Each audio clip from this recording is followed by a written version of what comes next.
तो यहाँ से हमें पता चलता है समुद्रगुप्त के एंसेस्टर के बारे में। तो यहीं पे पहली बार श्रीगुप्त का जिक्र है, यहीं पे पहली बार घटोत्कच का जिक्र है। अब इस बात पे बात आती है कि क्या श्रीगुप्त सही में कुषाण वैसल थे या नहीं थे। तो आखिर श्रीगुप्त के जो सक्सेसर है, चाहे वो समुद्रगुप्त हो चाहे वो कुमारगुप्त हो, ये क्यों सामंतों को अपॉइंट कर रहे।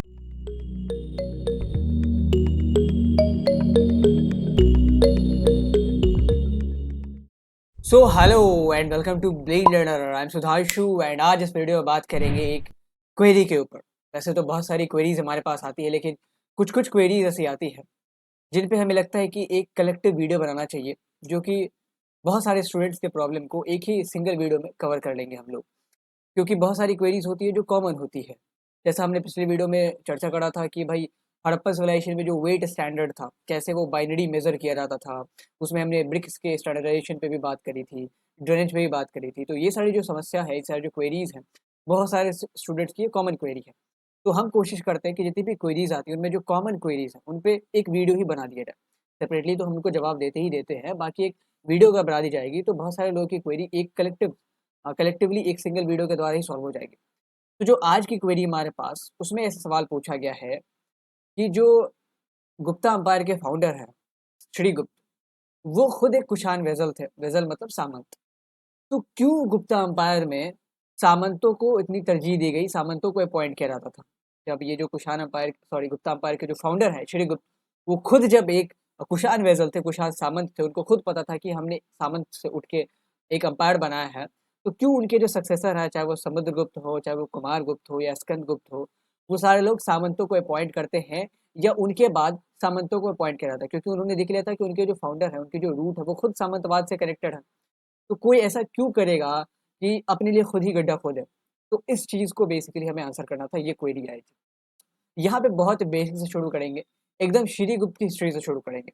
बेसिकली जो गुप्ता अम्पायर की हिस्ट्री है, हमें मॉडर्न एम्पायर की हिस्ट्री के बारे में तो बहुत सारे सोर्सेज अवेलेबल हैं, बुद्धिज्म के, जैनिज्म के। जो हमारे पहले मॉडर्न अम्पायर है हमारे चंद्रगुप्त वन, वो जैनिज्म से प्रभावित थे, तो उनके बारे में जैनिज्म में बहुत सारी चीज़ें लिखी गई है। अशोका के बारे में बुद्धिज्म में बहुत सारी चीज़ें लिखी गई है। तो हमें उनके बारे में ना एक्चुअल डेट पता है कि कहाँ से ये अम्पायर शुरू हुआ है, कहाँ कहाँ कौन कौन से शासक ने अपना शासन किया, किस टाइम पीरियड के दौरान। लेकिन ये चीज़ आपको गुप्ता अम्पायर में नहीं देखने को मिलेगी। गुप्ता अम्पायर में जो शुरुआत के 2 अम्पायर हैं, लाइक श्रीगुप्त हो गए और घटोत्कच हो गए, इन लोगों के बारे में जो हिस्ट्री वो वैग है। वैग मतलब बहुत अस्पष्ट है, चीज़ें बहुत ज़्यादा क्लियर नहीं है, चाहे वो डेट हो, चाहे वो प्लेस हो, चाहे वो टाइम हो। लेकिन हमें पता कहाँ से चलता है? हमें पता चलता है मेजॉरिटी ऑफ जो हिस्ट्री है, जो हम गुप्ता अम्पायर के बारे में जानते हैं, वो हमें पता चलना शुरू होता है समुद्रगुप्त के एरा के बाद। समुद्रगुप्त के एरा के बाद बहुत भारी मात्रा में इंस्क्रिप्शंस इरेक्ट किए जाएँगे, पत्थरों पे चीज़ों को लिखा जाएगा, टेक्स्ट लिखे जाएँगे। तांबों के पत्तों पे लिखा जाएगा चीज़ों को। टेक्स्ट को लिखे लिखे जाने का सिलसिला कहें या इंस्क्रिप्शंस को लिखे जाने का सिलसिला कहें। ये सारी चीज़ें हमें समुद्रगुप्त के आने के बाद ही आपको देखने को मिलेंगी, क्योंकि समुद्रगुप्त ने बहुत ज़्यादा मास एक्सपेंशन किया था। इसके बाद इसके जो सक्सेसर हैं, वो भी बहुत मास एक्सपेंशन करते हैं। यहाँ पे बात आपकी जानने की ये है कि शिवगुप्त के बारे में हमें पहली बार पता ही चलता है समुद्रगुप्त के द्वारा एक इंस्क्रिप्शन डाला गया था इलाहाबाद में। वहीं पे प्रयाग प्रशस्ति भी है। प्रशस्ति मतलब बेसिकली राजाओं के प्रशंसा में कुछ चीज़ें लिखते थे उनके पोएट्स, ताकि उनका मान बढ़े और पोएट्स को बहुत ज़्यादा धन दौलत दान में दी जाए। तो ऐसे ही प्रशस्ति एक प्रयाग में लिखी गई है समुद्रगुप्त के प्रशंसा में। हरिशेन ने लिखा है, उनके कोर्ट पोएट हुआ करते थे, उनके चीफ मिनिस्टर भी हुआ करते थे। तो यहाँ से हमें पता चलता है समुद्रगुप्त के एंसेस्टर के बारे में। तो यहीं पे पहली बार श्रीगुप्त का जिक्र है, यहीं पे पहली बार घटोत्कच का जिक्र है। तो यहीं पे समुद्रगुप्त बता रहे हैं कि मेरे जो एंसेस्टर हैं उनमें उनमें आपके श्रीगुप्त आते हैं, घटोत्कच आते हैं, चंद्रगुप्त वन आते हैं। जो मेरी माता है वो लिच्छवी प्रिंसेस थी, लिच्छवी की राजकुमारी थी। लिच्छवी एक जनसंघ था वज्जी का। तो आप यहाँ पे समझेंगे कि श्रीगुप्त और घटोत्कच के बारे में इन्होंने कब से कब तक रन किया, कब से कब तक इन्होंने शासन किया है, ये जानकारी हमारे पास एक्यूरेटली अवेलेबल नहीं है। बहुत सारे इतिहासकार कहते हैं कि इन्होंने 280 ईस्वी से शुरुआत हुई थी गुप्ता अम्पायर की। बहुत सारे लोग कहते हैं 240 ईस्वी से शुरुआत हुई थी। दैट मीन्स कि हमें ये नहीं पता कि एक्चुअल में गुप्ता अम्पायर की शुरुआत कहाँ से हुई है, when the empire was founded. तो जब विकिपीडिया या अदर सोर्सेज पे आप देखेंगे तो वहाँ पे आपको इस एम्पायर की शुरुआत बताई जाएगी 320 सी से या 319 सी से।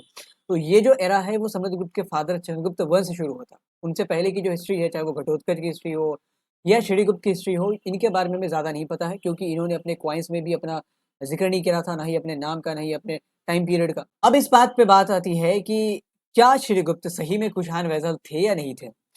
अगर हम इस बात को माने कि इस एम्पायर की शुरुआत 3rd सेंचुरी में हुई होगी, 3rd सेंचुरी के लास्ट में हुई होगी, क्योंकि चंद्रगुप्त का जोड़न माना जाता है। चंद्रगुप्त यानी कि समुद्रगुप्त के फादर यानी कि जो श्रीगुप्त थे उनके ग्रैंड सन, उनका रेन माना जाता है 320 सी से। तो ऑब्वियसली अगर उनसे 2 पीढ़ी पहले इस एम्पायर की शुरुआत हुई है तो वो तकरीबन 280, 240, 260 के करीब शुरू हुई होगी।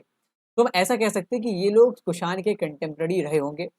एंड इस बात पे कुछ हिस्टोरियंस हमारे आर.डी. बैनर्जी हो गया, के.पी. जायसवाल जैसे हिस्टोरियंस हो गए, वो इस बात पे आर्ग्यू भी करते हैं कि ये जो श्रीगुप्त है वो एक्चुअल में कुषाण वैसल थे, वो कुषाणों के यहाँ सामंत थे, उनके यहाँ आर्मी में काम करते थे। And then basically he carved out his own empire, he carved out his own kingdom, जो कि बाद में एक एम्पायर बन जाता है।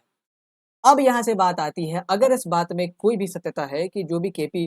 जायसवाल या बैनर्जी साहब कह रहे हैं कि कुषाण वैसल थे ये श्रीगुप्त, तो आखिर श्रीगुप्त के जो सक्सेसर है, चाहे वो समुद्रगुप्त हो, चाहे वो कुमारगुप्त हो, ये क्यों सामंतों को अपॉइंट कर रहा है? क्योंकि उनको पता है कि उनके जो ग्रैंडफ़ादर हैं, उनके जो एंसेस्टर है, वो खुद ही एक सामंत थे एंड उन्होंने कुषाणों को हटा के एक बहुत बड़े एम्पायर की नींव रखी। तो आज हम जिस सामंत को अपॉइंट कर रहे हैं, हो सकता है कि कल को वो भी हमारे एम्पायर को हटा के एक नए एम्पायर की नींव रख दे।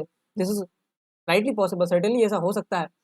तो इस प्रथा को क्यों कंटिन्यू करा जाता है? एंड ना केवल गुप्ता एम्पायर में बल्कि आगे भी हर्षवर्धन के एम्पायर में या पाला एम्पायर में, राष्ट्रकूटा एम्पायर में क्यों सामंतवादी प्रथा को कंटिन्यू करा गया? तो बेसिकली सामंतवादी प्रथा को कंटिन्यू करने के पीछे 2 रीज़न है। सामंतों का राइज़ क्यों होता है, इसको समझने के लिए आपको 2 चीज़ों को समझना पड़ेगा। क्यों आखिर सामंतों को अपॉइंट करने की ज़रूरत पड़ती है? सबसे पहला कॉन्सेप्ट है साम्राज्यवाद का। यहाँ पे मैं कोशिश करूँगा इंग्लिश और हिंदी दोनों में समझाया जाए चीज़ों को। इम्पीरियलिज़्म का कॉन्सेप्ट। इम्पीरियलिज़्म क्या कहता है कि कोई एक शासक जब अपनी बाउंड्री को बहुत ज़्यादा स्ट्रेच करता है, लाइक एग्ज़ाम्पल अशोक। अशोका ने अपनी बाउंड्री अफ़गानिस्तान से लेके कावेरी तक, बलूचिस्तान से लेके असम तक पहुँचा दी थी। Aurangzeb was a good example, Samudragupta was a good example, Chandragupta Maurya was a good example, Harshvardhan was a good example. ये जो इम्पीरियलिस्टिक लोग होते हैं, Napoleon was a good example, Sikandar जो अलेक्जेंडर थे वो बहुत बड़े एग्ज़ाम्पल है, ऑटोमन्स बहुत बड़े एग्ज़ाम्पल है, मंगोल्स बहुत बड़े एग्ज़ाम्पल है। ये लोग मंगोलों की तो बहुत ज़्यादा बड़ी टेरिटरी थी, कैस्पियन सी से लेके आप देखें तो इधर साउथ चाइना सी तक, नीचे अरेबियन सी से लेके ऊपर आर्कटिक सी तक। बहुत बड़ा एम्पायर, इनफैक्ट आज तक जो दुनिया में जितने भी एम्पायर था उनमें सबसे बड़ा एम्पायर शायद मंगोलों का ही था, टोटल अगर मंगोलों की टेरिटरी मिला लें तो। तो ये जो इम्पीरियलिस्टिक लोग होते हैं, इनको ज़मीन कब्ज़ाना बहुत पसंद है, लोगों को हराना बहुत पसंद है। अब इम्पीरियलिज़्म में 2 टाइप के लोग आते हैं। इम्पीरियलिज़्म में एक टाइप की कैटेगरी आती है ऐसे लोगों की जो केवल धन के लिए दूसरे देशों को हराते हैं। केवल धन के लिए, लाइक जब आप दिल्ली सल्तनत के बारे में पढ़ेंगे तो उनकी उनमें जितनी भी सल्तनतें आई थी उनकी बाउंड्री ज़्यादा नहीं थी बड़ी, लेकिन उनके पास पैसा अच्छा खासा था। तो वो क्या करते थे, जिस एम्परर को हराते थे, उनसे वो लोग धन-दौलत लूट के वापस आ जाते थे, उनको कब्ज़ा नहीं करते थे वो लोग उस टेरिटरी को ज़्यादातर। लेकिन जो मुगल एम्पायर है या मौर्यंस है, वो क्या करते थे, जिस टेरिटरी को हराते थे, उसको अपने अंदर कंसोलिडेट भी करते थे, मिलाते भी थे। जब आप सिर्फ धन दौलत लूट के वापस आ जाते हैं तब आपके सामने एडमिनिस्ट्रेशन की कोई जिम्मेदारी नहीं है कि जिस जिस किंगडम को आपने हराया, जिस एरिया के रूलर को आपने हराया है, उस एरिया में आपको रूल करने की कोई आवश्यकता नहीं है क्योंकि आपने धन दौलत लेके आप वापस हो चुके हैं। लेकिन जब आप उसको अपने में मिलाते, जब आप उसको कंसोलिडेट करते हैं, then the responsibility of ruling is upon you, क्योंकि आपने उसके शासक को तो हरा दिया है। अब आप जब उसे अपने एम्पायर में मिलाते हैं तो आपको वहाँ के लोगों को एडमिनिस्टर भी करना पड़ेगा, उनके वेलबींग को भी इंश्योर करना पड़ेगा, उनसे टैक्सेस भी कलेक्ट करना पड़ेगा, ट्रिब्यूट्स भी कलेक्ट करने पड़ेंगे। इसके लिए ज़रूरत होगी लोगों की। अब आप एग्ज़ाम्पल लें समुद्रगुप्त का। समुद्रगुप्त मगध में बैठे हुए हैं, ये समुद्रगुप्त छोड़ें। आप एग्ज़ाम्पल ऐसे मानते हैं कि अब ऐसा मानते हैं कि अशोका के टाइम में भी सामंतवादी प्रथा रही होगी। तो लेट्स सपोज़ कि अशोका पाटलिपुत्र में बैठे हुए हैं एंड उन्होंने गांधार को फ़तेह किया है। तो गांधार को रूल करने के लिए, उनको कंसोलिडेट करने के लिए he will need some people जो कंधार में रूल कर सके। पाटलिपुत्रा से डायरेक्ट गांधार को रूल करना इज़ नॉट पॉसिबल। उस ज़माने में कम्युनिकेशन उतनी ज़्यादा बढ़िया नहीं हुआ करती थी। तो अब अशोका क्या करेंगे, मोस्ट प्रोबेबली ऐसा होगा कि उन्होंने कांधार में जिस रूलर को हराया है, उसी को वो अपना वेसल बना के वहाँ पे नियुक्त कर देंगे एंड कहेंगे कि अब तक तुम यहाँ पे ऑटोनोमसली रूल करते थे या इंडिपेंडेंटली रूल करते थे। इंडिपेंडेंटली मतलब क्या है कि तुम स्वाधीन हो, तुम्हारे ऊपर कोई नहीं है। ऑटोनोमस मतलब क्या है कि तुम्हारे ऊपर कोई है, तुम्हारे ऊपर कोई अथॉरिटी ज़रूर है लेकिन तुम अपने डिसीज़न खुद ही लेते हो, ठीक है? लाइक एक यूनिवर्सिटी में बहुत सारे कॉलेजेस ऑटोनोमस हो सकते हैं, डिग्री उस यूनिवर्सिटी की मिलेगी लेकिन उस कॉलेज से रिलेटेड जो भी फैसले हैं, वो उस कॉलेज की एडमिनिस्ट्रेशन करेगी, ना कि यूनिवर्सिटी की एडमिनिस्ट्रेशन। तो अशोका कहेंगे कि अभी तक तुम इंडिपेंडेंटली रूल कर रहे थे, अब तुम मेरे अंडर रूल करो, मेरे बिहाफ पे अपनी टेरिटरी को रूल करो, जो भी टैक्सेस हैं, उनको कलेक्ट करके मॉडर्न एम्पायर के कॉफर में जमा करवाओ एंड जो भी एडमिनिस्ट्रेशन है वो तुम्हें अब मेरे बिहाफ पे करना। इससे क्या होगा कि अब वो जो डिफीटेड रूलर था, जो पहले वहाँ पे इंडिपेंडेंटली रूल करता था, वो अब अशोका का वेज़र हो गया, अशोका का सामंत हो गया। अब वो अशोका के लिए वहाँ पे रूल करेगा। यहाँ पे एक सिनेरियो आता है, ऐसा सिनेरियो जब वो जो एम्पायर है बहुत ज़्यादा मजबूत है, बहुत ज़्यादा कैलिबर वाला है, बहुत ज़्यादा कैपेबल है। तो वहाँ पे क्या होगा, जैसे अशोका बहुत ज़्यादा कैपेबल थे, वो जो सामंत है जो कि पहले गांधार का रूलर हुआ करता था, अभी अशोका के बिहाफ पे वहाँ पे रूल कर रहा है, वो कोई भी ऐसी चीज़ नहीं करेगा जिससे अशोका को बुरा लगे। एंड लेकिन ऐसा अगर एक सिनेरियो माने जैसे कि अशोका के सक्सेसर आएँगे, वो लोग बहुत ज़्यादा लेस कैलिबर वाले हैं, उनमें उतनी क्षमता नहीं है एम्पायर को रूल करने की। तो ये जो कांधार का सामंत है, जो अभी तक कांधार को मॉडर्न एम्पायर के बिहाफ पे रूल कर रहा था, उसको एक चीज़ पता चल जाएगी कि अब जो एम्पायर्स आ रहा है वो बहुत वीक है, बहुत कमज़ोर है, इनसे टेरिटरी सँभाली नहीं जा रही। तो धीरे-धीरे क्या करेगा, अपनी पोज़ीशन को मजबूत करेगा, अपने अंदर आर्मी बढ़ाएगा एंड अल्टीमेटली क्या होगा कि कांधार को इंडिपेंडेंट कर लेगा, या कांधार को जीतने के अलावा आस-पास के बहुत सारे इलाके को और भी जीत के एक नए किंगडम की, एक नए एम्पायर की स्थापना कर लेगा। तो पहला रीज़न क्या है सामंतवादी प्रथा के पीछे, राइज़ के पीछे, एक तो इम्पीरियलिज़्म एंड दूसरा रीज़न क्या है, एम्पायर्स का वीक होना। जब भी आप देखेंगे एम्पायर्स वीक हुए, बड़ी टेरिटरी बनाना कोई बहुत मुश्किल काम नहीं है, बड़ी टेरिटरी को कंट्रोल करना बहुत मुश्किल काम है। लाइक जैसे औरंगज़ेब का एग्ज़ाम्पल हम लेते हैं, तो औरंगज़ेब ने बहुत बड़ी टेरिटरी कंसोलिडेट करी थी एंड उन्होंने बहुत बढ़िया रूल भी करा था। लेकिन जब उसके सक्सेसर आते हैं, तो वो बहुत नालायक थे, इसीलिए मॉडर्न एम्पायर का धीरे-धीरे डिक्लिनेशन होगा। छोटे-छोटे किंगडम्स उभर के आएँगे हैदराबाद में, मैसूर में, अवध में, बंगाल में एंड फिर यूरोपियन पावर्स आके जो भी रही सही कसर थी उसको पूरा कर देते हैं। तो ये चीज़ पहला जो कंडीशन है वो तो भाई साम्राज्यवाद की एम्पायर है वो बहुत ज़्यादा एक्सपेंशन करने वाला होना चाहिए एंड उसके बाद जो उसके सक्सेसर है वो बहुत वीक आने चाहिए। अगर वो वीक आएँगे, कमज़ोर आएँगे तभी क्या होगा कि जितने भी सामंत हैं उनको एक चीज़ पता चल जाएगी कि अब जो एम्पायर है उसको रूल करने के लिए मेरे पे डिपेंडेंट रहना पड़ता है। यानी कि वो मेरे पे डिपेंडेंट रहे बिना अपने एम्पायर को नहीं सँभाल सकता। तो जितनी ज़्यादा आपकी डिपेंडेंसी बढ़ेगी एज़ एन एम्पायर, जितनी ज़्यादा आपकी डिपेंडेंसी बढ़ेगी सामंतों के ऊपर, उतनी ज़्यादा सामंतों की पावर बढ़ेगी एंड जितनी ज़्यादा सामंतों की पावर बढ़ेगी उतना ही ज़्यादा पॉसिबिलिटी है कि वो अपने एम्पायर को इंडिपेंडेंट कर लेंगे, वो एक नया इंडिपेंडेंट किंगडम बना लेंगे। तो सामंतों की ज़रूरत क्यों पड़ती थी पहली चीज़, आपको ये पता है कि कल को सामंत बगावत कर सकते हैं, लेकिन फिर भी ज़रूरत इसलिए पड़ती है क्योंकि जब आप बहुत ज़्यादा एक्सपेंशन करते हैं तो you need people to rule over them. आपको उस टेरिटरी पे लोगों को बिठाना पड़ेगा। आप उस एरिया के डिफीटेड रूलर को ना बिठाएँ, अपने ही किसी आदमी को बिठा दें। हो सकता है कि आपकी आर्मी में कोई कमांडर रहा हो, जिसने कांधार को फ़तेह किया था, आपने कहा कि कांधार की ज़िम्मेदारी ऐसे तुम्हारी है। तो वो भी जब आपके सक्सेसर वीक होंगे तो वो भी इस बात का फ़ायदा उठाएगा। सिमिलरली जो वो डिफीटेड रूलर जिस तरीके से फ़ायदा उठाएगा, वैसे ही आपके खुद के लोग फ़ायदा उठाएँगे। मुगल एम्पायर में क्या था, जो मनसबदार थे, जो ज़मींदार थे, जो सादत खान है, चाहे वो हैदराबाद के निज़ाम है, वो सारे तो मुगल एडमिनिस्ट्रेशन में बैठते थे। वो तो कोई बाहर के लोग नहीं थे, लेकिन जब उन्होंने देखा कि औरंगज़ेब के बाद जो उसके सक्सेसर है वो बहुत कमज़ोर है, तो उन्होंने अपने जो किंगडम्स को कार्व आउट करना शुरू कर दिया, अपने किंगडम्स को बनाना शुरू कर दिया। तो ऐसा ज़रूरी नहीं कि बाहर के लोग ही आपके साथ बगावत करें, अंदर के लोग भी बगावत करते हैं। इसका एक बहुत बड़ा एग्ज़ाम्पल आप मुगल एम्पायर में देख सकते हैं। एक चीज़ तो एम्पिरिज्म देख लिया, दूसरी चीज़ हमने वीक एम्पायर्स का देख लिया कि भाई अगर एम्पायर वीक है तो ऑब्वियसली सामंतों के मंसूबों को तह मिलेगी एंड जब उनके मंसूबों पे इंटेंस उछाल आएगा तब आप देखेंगे कि वो अपने लिए इंडिपेंडेंट किंगडम्स वगैरह कार्व आउट करेंगे, जैसा हैदराबाद में हुआ। जैसे हर्षवर्धन के डेथ के बाद पाला एम्पायर इमर्ज होता है, राष्ट्रकूटा एम्पायर इमर्ज होता है, गुर्जर प्रतिहार इमर्ज होता है। अब लास्ट रीजन है लैंड ग्रांट्स। लैंड ग्रांट्स क्या है, लैंड ग्रांट्स का चलन आपने देखा था कि गुप्ता एम्पायर में बहुत ज़्यादा था। तो लैंड ग्रांट जब हम किसी को देते हैं तो हम बेसिकली उसे पावर दे रहे हैं। लाइक आपने प्रभावती गुप्ता का एग्जांपल देखा था, वहाँ पे वो एक ब्राह्मण को लैंड ग्रांट दे रही है। ब्राह्मण के पास उससे पहले कोई अथॉरिटी नहीं थी, कोई एसेट नहीं था। जब उसे लैंड मिला एंड कभी-कभी एंड लैंड ग्रांट्स की भी बहुत कैटेगरी होती थी। कुछ-कुछ ऐसे लैंड ग्रांट्स होते थे जिनमें जो भी लैंड होल्डर है उसे सारे टैक्सेस को पे करना है, सारे ट्रिब्यूट्स को पे करना है, कुछ सर्विसेज़ भी देनी है अपनी। कुछ-कुछ ऐसे भी लैंड ग्रांट्स होते थे जो बहुत स्पेशल होते थे। लाइक हमने अग्रहारा का एग्जांपल देखा था। वहाँ पे जिसको भी लैंड ग्रांट दिए गए हैं, वो ज़रूरी नहीं कि टैक्स पे करे या ट्रिब्यूट्स पे करे या गिफ्ट्स पे करे या आर्मी रेज़ करे। उसके पास आप समझिए कि अनऑफ़िशियली वो जो लैंड है वो उसी का है। ऑफ़िशियली तो एम्पायर का ही है, क्योंकि लैंड ग्रांट जो भी प्रभावती गुप्त ने दिया है या किसी एम्पायर ने दिया तो उसी को बिलॉन्ग करेगा। लेकिन जो राइट्स हैं वो इतने ज़्यादा है कि आपको ऐसा लगेगा कि वो जो लैंड में पूरी तरीके से उस आदमी के कंट्रोल में है जिसको वो लैंड ग्रांट में दिया दिया गया है। जैसे अग्रहारा का एग्ज़ाम्पल है, तो अग्रहारा टाइप की लैंड होल्डिंग जो भी आदमी होल्ड करता था, आप समझिए कि पूरी तरीके से लैंड के ऊपर कंट्रोल उसका होता था। तो जब इस टाइप की लैंड ग्रांट्स दिए जाएँगे तो क्या होगा कि ये जो छोटे-छोटे लोग हैं इनके पास अचानक से पावर आएगा। जैसा हमने देखा था कि प्रभावती गुप्त ने एक आचार्य को, एक ब्राह्मण प्रीस्ट थे, उनको एक लैंड ग्रांट दिया एंड उसपे सारी एक्सेप्शन को लगा दिया कि आपको कोई टैक्स नहीं पे करना है, आपको कोई आर्मी नहीं रेज़ करनी है, आपको कोई ट्रिब्यूट नहीं पे करना, आपके लिए लॉयल्टी भी मैटर नहीं करती है। तो अब वो जो पंडित हैं, वो जो आचार्य हैं, उनके पास पावर आ गई। धीरे-धीरे वो ऐसे ही और पावर एक्युमुलेट करेंगे जब अगेन एम्पायर में सक्सेसर जो है वीक आएँगे। सक्सेसर का वीक होना बहुत ज़रूरी है। सामंत तभी इंडिपेंडेंट किंगडम कार्व आउट करेंगे, जैसा हमने श्रीगुप्त का भी एग्जांपल लिया, तो श्रीगुप्त कुषाण किंग जो कनिष्क था उसके ज़माने में अगर होते तो वो इंडिपेंडेंट किंगडम नहीं बना पाते, क्योंकि कनिष्क अपने आप में बहुत पावरफुल एम्पायर थे। जब कुषाण एम्पायर का डिक्लाइन होना शुरू होता है और कमज़ोर एम्पायर आने शुरू होता है, तभी ये श्रीगुप्त और जितने भी लोग थे, उनके मंसूबों का तहमीरी होगी एंड उन्होंने अपने इंडिपेंडेंट किंगडम्स को बनाया होगा।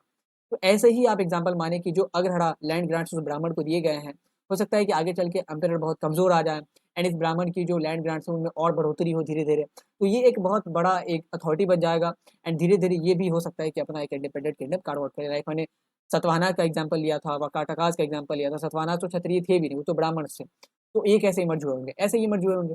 उस ज़माने में तो ऑफ़िशियली कोई सामंतवादी प्रथा नहीं थी, लेकिन ये प्रथा हमेशा से है कि जब भी कोई एक बहुत बड़ी पावर कमज़ोर होती है, तो छोटे-छोटे पावर्स उभर के सामने आते हैं। लाइक हमने एग्ज़ाम्पल में देखा था कि जब चौहान राजवंश का पतन होगा, तो छोटे-छोटे दिल्ली सल्तनत से बहुत सारे किंगडम्स उभर के आएँगे। फिर जब मुगल एम्पायर का पतन होगा, तो हैदराबाद इमर्ज होगा, मैसूर इमर्ज होगा, बंगाल इमर्ज होगा, अवध इमर्ज होगा, राजपूताना फिर से रिसरेक्ट होगा। फिर यूरोपियन पावर्स तो आते ही है। तो दिस इज़ बेसिकली द सामंतवादी सिस्टम। सामंतों की ज़रूरत क्यों पड़ती है? आप एम्पायर्स को बढ़ाते हैं, आप अपनी बाउंड्रीज़ को बढ़ाते हो, तो आपको रूल करने के लिए लोगों की ज़रूरत है। बेसिकली हम सामंत इनको कहते हैं। सामंत भी बहुत टाइप के आते हैं। अब उन पे और ज़्यादा डिस्कशन करना, इस वीडियो को लंबा करना फालतू का बहुत आपके लिए टाइम टेकिंग हो सकता है, इसीलिए सामंतों के कैटेगरीज़ पे नहीं जाते हैं। बहुत सारी कैटेगरीज़ होती है, ऐसे सामंत होते हैं जिनके लिए मिलिट्री सर्विस अनिवार्य है, ऐसे भी सामंत होते हैं जिनको हाई पोज़ीशन दी जाती है। तो ऐसे भी सामंत होते हैं जो एम्परर के लिए टैक्सेस तो देते हैं, ट्रिब्यूट्स तो देते हैं, बट वो एम्पेरर्स के प्रति ही साजिश रचते रहते हैं। बहुत टाइप की कैटेगरीज़ होती है, लेकिन अब सामंतों को अपॉइंट करना इसलिए ज़रूरी था because in order to govern a huge empire, you need to have people around you to govern the territories. आपको गवर्नर बना के भेजना पड़ेगा लोगों को, आपको ऑफिशियल्स अपॉइंट करने पड़ेंगे। बाद में जब आपके सक्सेसर कमज़ोर आता है, तो यही ऑफिशियल्स, यही गवर्नर आपके खिलाफ साजिश करेंगे and independent kingdoms carve out करेंगे। तो दिस इज़ व्हाई कि जो गुप्ता एम्पायर्स हैं, उनको पता था कि उनके रूट्स खुद ही सामंतवादी प्रथा से कनेक्टेड है, फिर भी वो सामंतों को अपॉइंट करते हैं, इस प्रथा को कंटिन्यू करते हैं। ना केवल गुप्ता एम्पायर में, बल्कि हर्षवर्धन के एम्पायर में भी, या साउथ इंडिया में भी इस प्रथा को, साउथ इंडिया में भी सामंतवादी प्रथा प्रचलित थी, वहाँ पे नाम अलग-अलग होते थे, लेकिन सामंतवादी प्रथा साउथ इंडिया में भी प्रचलित थी। So this is basically the reason behind the rise of Samants. This is basically the reason behind the appointments of Samants, appointments of vassals कि क्यों अपॉइंट किया जाता था एंड कैसे सामंत जो है वो इतने पावरफुल हो जाते थे कि अपने लिए एक इंडिपेंडेंट किंगडम कार्व आउट कर सके। अब आपसे ये दरख्वास्त है कि आपको जो भी जिस भी चैप्टर के किसी भी कंटेंट में प्रॉब्लम है, किसी भी टॉपिक में प्रॉब्लम है, तो आप कमेंट बॉक्स में ज़रूर हमें बताएं ताकि हम उस प्रॉब्लम पे एक सेपरेट वीडियो लेक्चर डाल सकें। हमने अब तक सब टॉपिक पढ़ाया, आपको सिलेबस पढ़ाया, वन शॉट पढ़ाया, लाइव डाउट सेशन भी लाने वाले हैं, एमसीक्यू सेशन भी लाने वाले हैं।